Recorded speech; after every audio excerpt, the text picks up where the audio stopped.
Stanford University.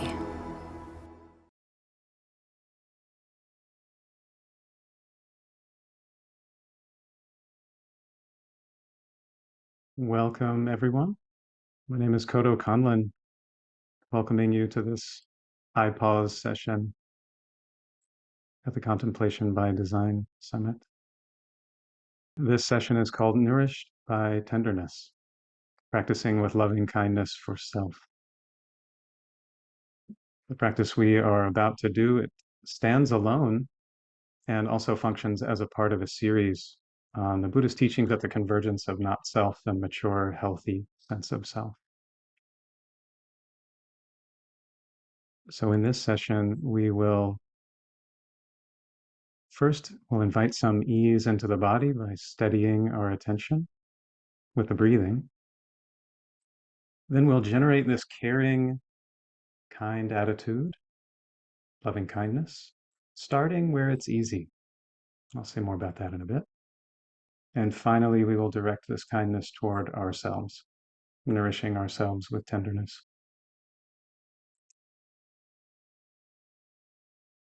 So first, just a few brief orienting words about this practice of metta, loving kindness.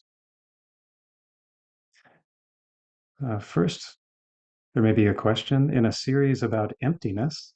Why metta? Why metta practice? Why loving kindness practice? I think this is answered succinctly by a practitioner and psychologist, Jack Engler, who said, you have to be somebody before you can be nobody. So metta is a simple, sustained wish for well-being. It can take the form of wishing well for others or wishing well for ourselves. And in the practice for today, metta has two parts. One is intending, where we intend for the well-being of someone, and then responding. That is giving time for the intention to bounce back to us and sensing how the heart responds. So intending and responding.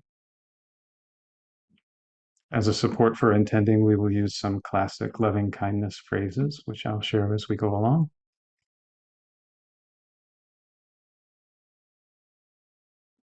So in our practice today, we'll warm up the space with metta for a dear being. And you might start reflecting just gently on someone who, if you bring them to mind, the heart easily inclines toward wishing well, toward happiness, toward care, toward love.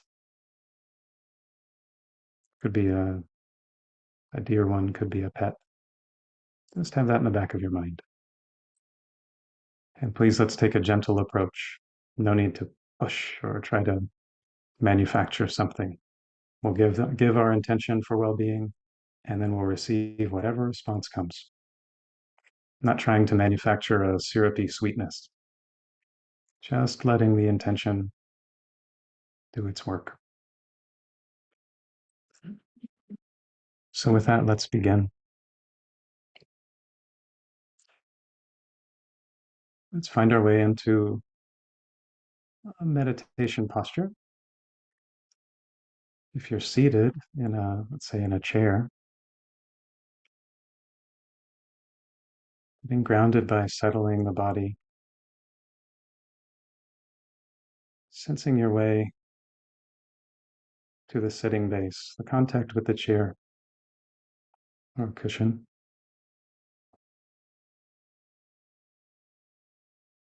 If you're meditating while reclining, just sensing the support of the earth.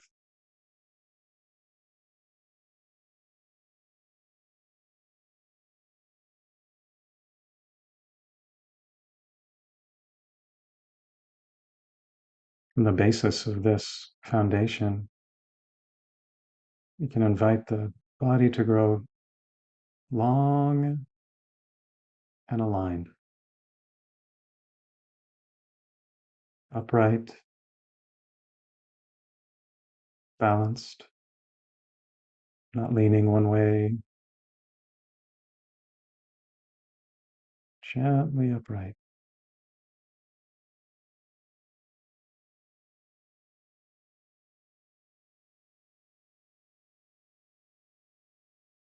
This simple extension of the spine helps balance the energy and the relaxation.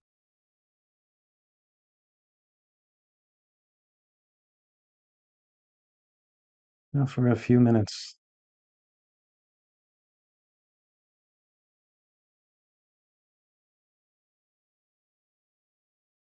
tuning in to the sensations of the body,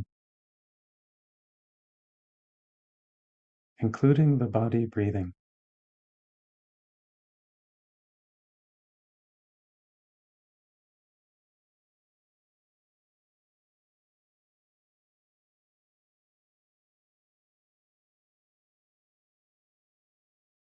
Breathing in, attentive.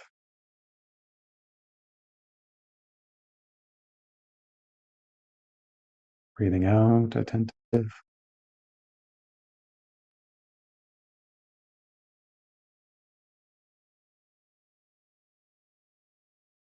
Each breath a reminder, a call.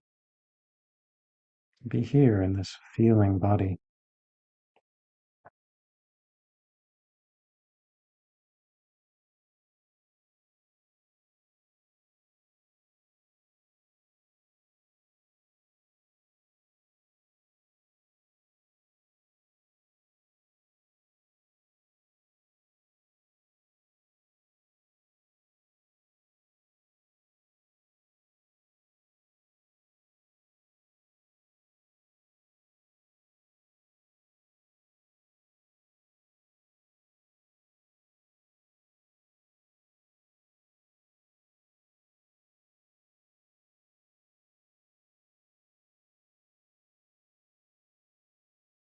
As we let the breath breathe the body,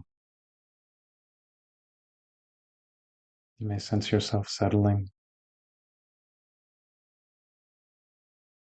Little bits of tension releasing,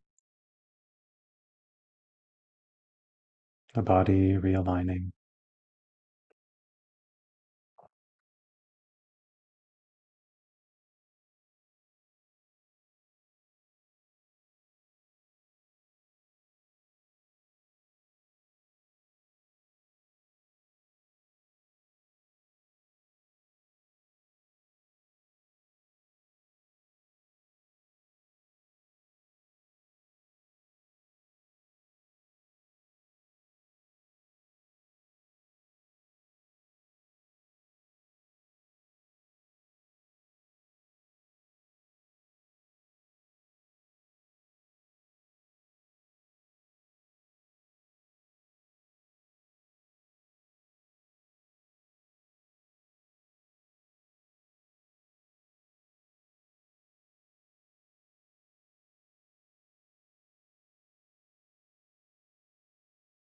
Here, attentive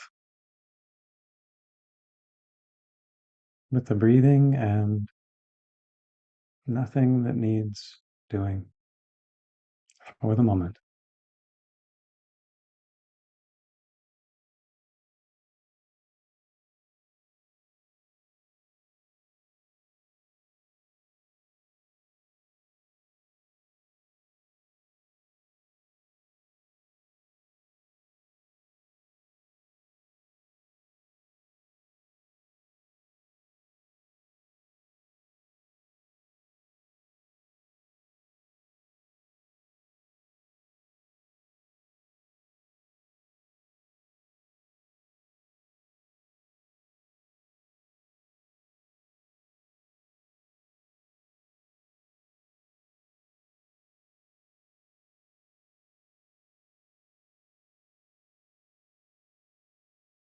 Maintaining a continuity of attention, of presence, of here, we can invite the first shift in our practice.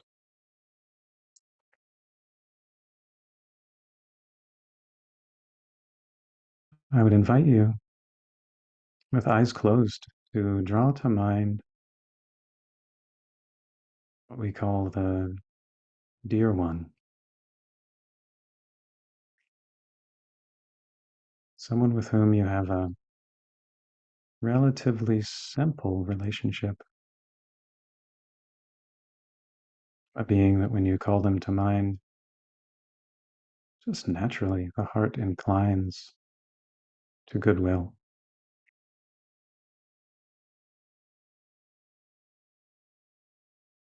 This may be someone who has done you a kindness, a benefactor.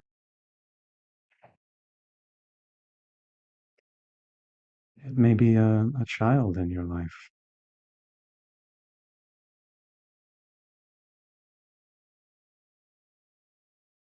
Some even find that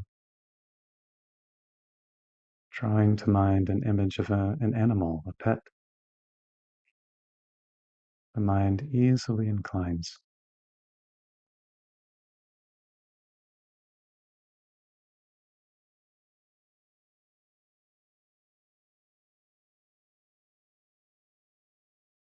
So connecting with your sense of what it's like to be with this being.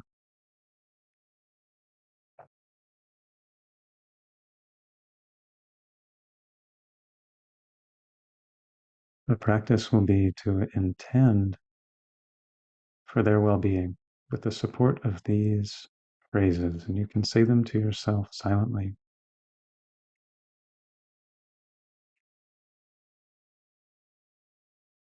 May you be safe.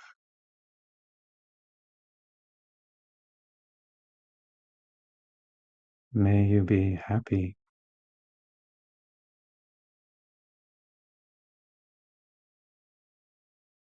May you be healthy.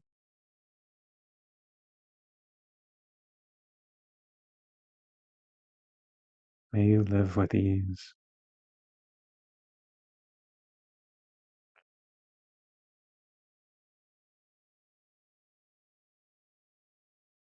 May you be safe.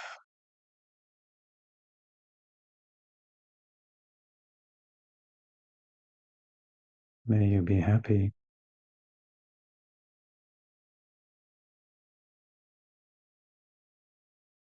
May you be healthy.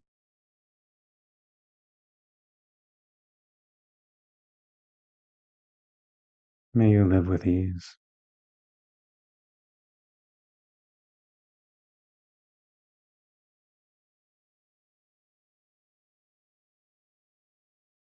Intending their well-being with each phrase,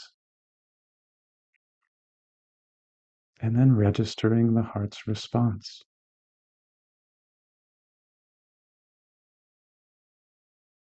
And beginning again.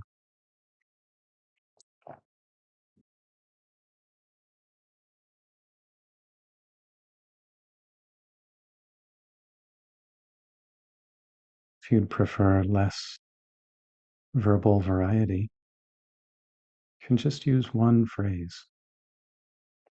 May you be happy.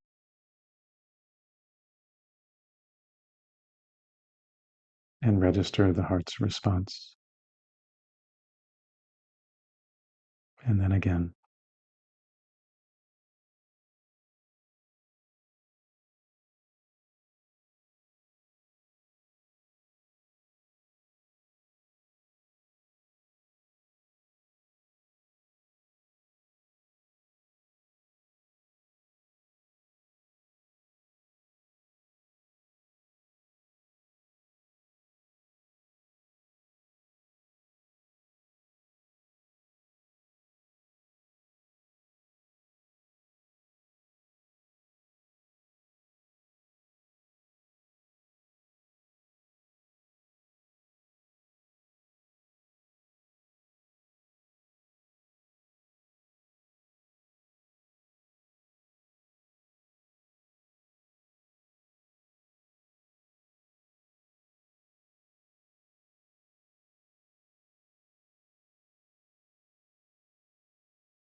May you be safe. May you be happy. May you be healthy.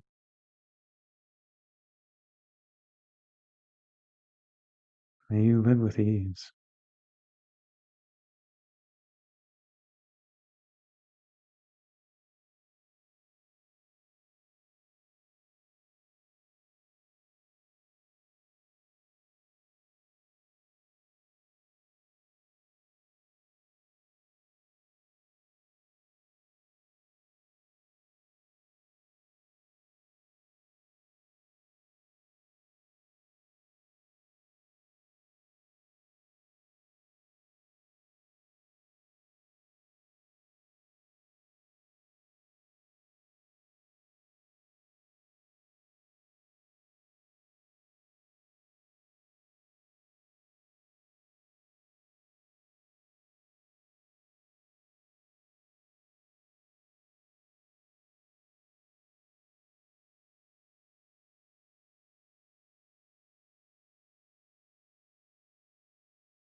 Now, having prepared the space, perhaps warmed the heart,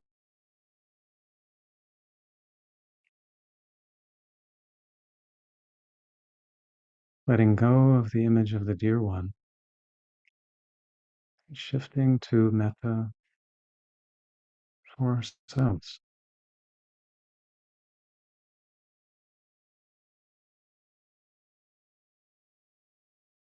Perhaps you can draw to mind an image of yourself.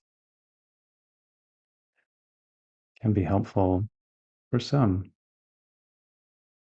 to have this be an image of a younger you, maybe when you were quite young, 4, 5, 6.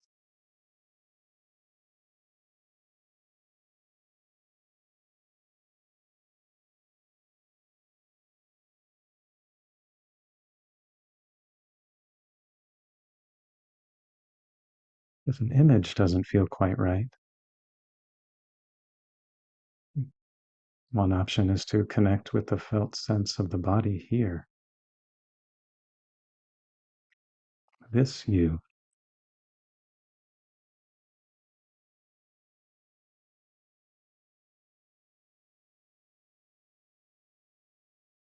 In either case, connecting with that being.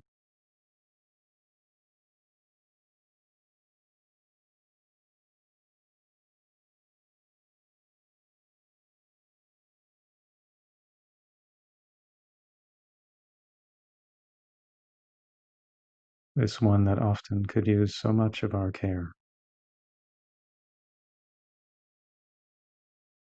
and tenderness.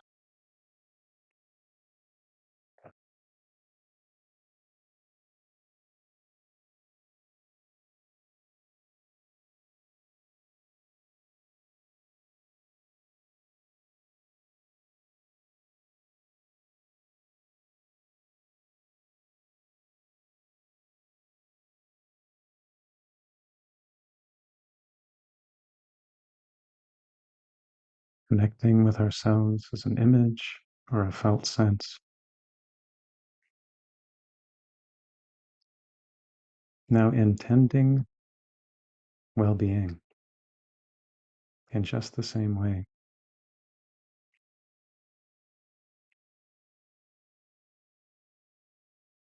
May I be safe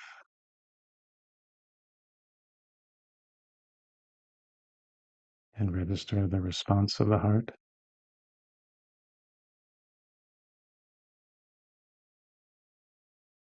May I be happy.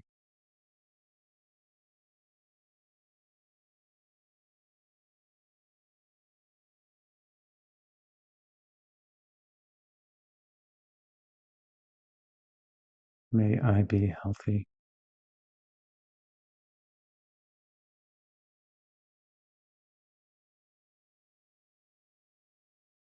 May I live with ease, well-being.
As you're practicing,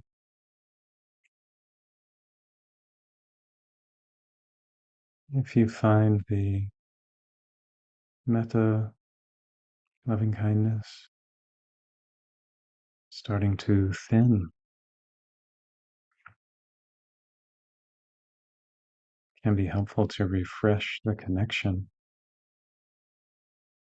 strengthen the mental image, draw up a new image of yourself, renew the physical connection with the body.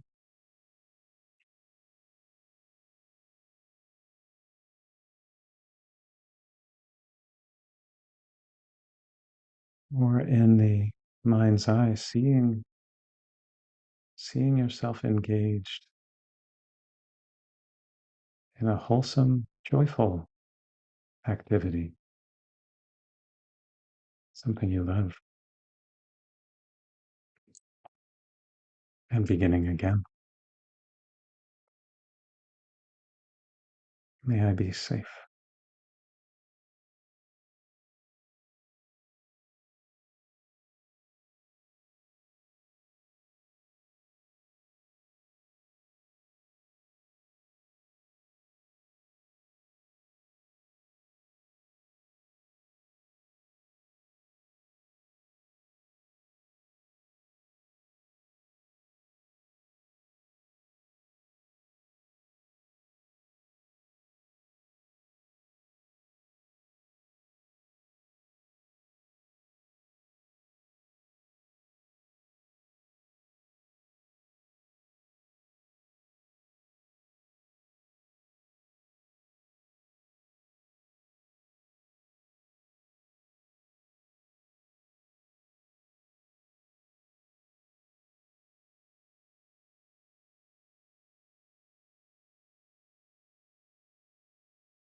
And in these last few minutes,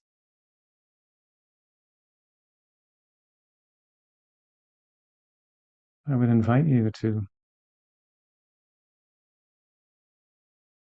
share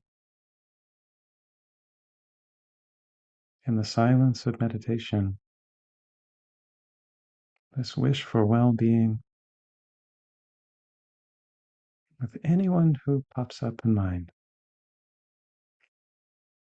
any being anywhere.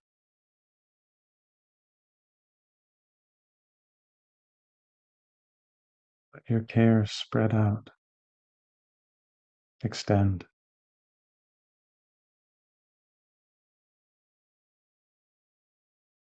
so that no being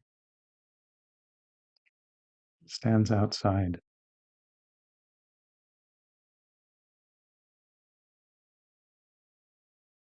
For these few minutes, holding our hearts open for all beings everywhere.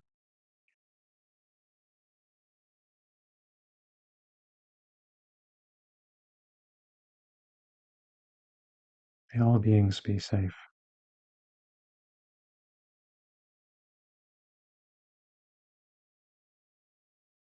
May all beings be happy and have the causes of happiness.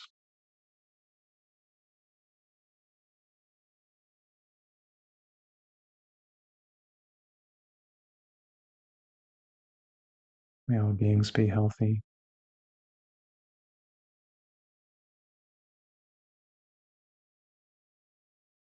May all beings live with ease.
Nourishing ourselves with tenderness, nourishing all beings. May all beings be safe, be happy, be healthy, and live with ease.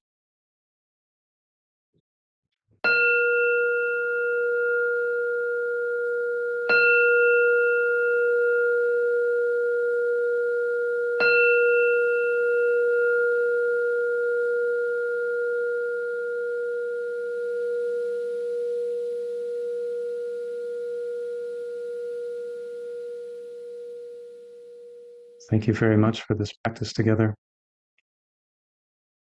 Just a few brief comments on loving kindness before we depart. One of my favorite sayings from the Dhammapada, one of the earliest Buddhist texts, says, if one knew oneself to be precious, one would guard oneself with care. A sage will watch over herself in any part of the night. I love this. I love this encouragement to care for ourselves. As we said at the beginning, important when doing this practice, to work from the center, start where it's easy, and offer that intention of well-being. And then whatever response comes, that's the right response. It might not look like what we expect. Like I said at the beginning, we're not manufacturing a sort of syrupy sweetness, but we're practicing flexing the muscle of offering a wholesome intention with whatever's there, whatever's there. So metta is a really simple practice, though it has a few moving parts, but its heart is this wish for well-being, just a wish. And it has this amazing power to influence and transform how we experience others, and then how others experience us. It can change the way that our heart inclines toward appreciation, gratitude, kindness. And then there's this great image of the Buddha's doctor, the Buddha's own doctor, who must have spent a good deal of time with the person, was asked by someone else, what do you notice about the Buddha? Oh, you know the Buddha, what do you know about him? And the doctor didn't say, oh, he's so wise. The doctor said, it's his metta, it's his loving kindness. That's what comes through. That's the quality. So I'm happy to have shared some minutes of loving kindness practice with you. I have a lot of care for this particular practice in the way that it can both brighten the heart and steady the mind and incline us to a balanced, upright, steady mind that can meet whatever comes with care and with kindness. So may this support us in our whatever our journeys are. If it's a path toward realizing emptiness or a path toward opening the heart, path toward integration, whatever that is for you. May the wish for well-being support you. May it be so. Suppose we have a couple of minutes, Tia, Hunter, if there's anything that seems right for the moment. Thank you, Kodo. I'll ask a question. Earlier today, Fu Schrader described the Soto Zen practice as one in which one meditates with their eyes open. And in your guidance this evening, you invited us to close our eyes when we brought to mind the dear one. And I wanted to inquire as to whether the visualization aspect of bringing someone to mind was the cause for the instruction to close our eyes, or whether there are guidelines for within the Soto Zen tradition when the eyes are open and when the eyes are closed. Great. Tia, thank you for the question. The function of closing the eyes is to support the imagining of another being. The form of this practice that we did today comes from the early Buddhist tradition. I haven't seen it done exactly this way in a zendo before, in a Soto Zen meditation hall before. The qualities of metta and compassion, as you probably picked up from Abbess Fu, are strongly integrated in Soto Zen practice. But this precise practice of calling to mind a being and wishing them well doesn't show up in the Zen teachings as I see them. So I borrowed this from my insight background to bring into the mix. Thank you. That's very clarifying. And in that vein, when we're living in this unique time in history where we're all offered the opportunity to learn from a variety of traditions, not only just within Buddhism, but from the world traditions of contemplative practice, how would you guide an individual who's still forming their understanding of the world, the truths, and a regular, reliable practice? Would you invite them to quilt together from multiple traditions, or would you invite them to spend a swath of time in one tradition before quilting? So, thank you so much, Tia. This is a fantastic question and so relevant. Even I think of this summit as a context, but even outside the summit, it's acknowledged that we're in a very unique time, just in the development of Buddhism, where we have access to all these practices. Um, there's certainly an advantage, I think, to spending some time getting to know different practices. But with the time I have, I want to emphasize an important point, which is I think to get the most out of a practice, it's best to, get a sense of what's out there, and then if it's possible for your heart, pick one and really go deep for however long seems reasonable for you. And then once a being has gone to the depth in a tradition, then you can sort of expand out from there. And all these traditions start to make a lot more sense from having gone deep in one tradition. My first Zen teacher was the person to encourage me to go do insight practice. So my situation was strange, and it meant that I had periods of intensive practice in one, and then the other, and then the other, and then the other. But I was deliberate about moving back and forth when that was starting and when that was ending. So I think there's a lot to be gained by going deep, and whether that has to be just one. I won't see anything else forever.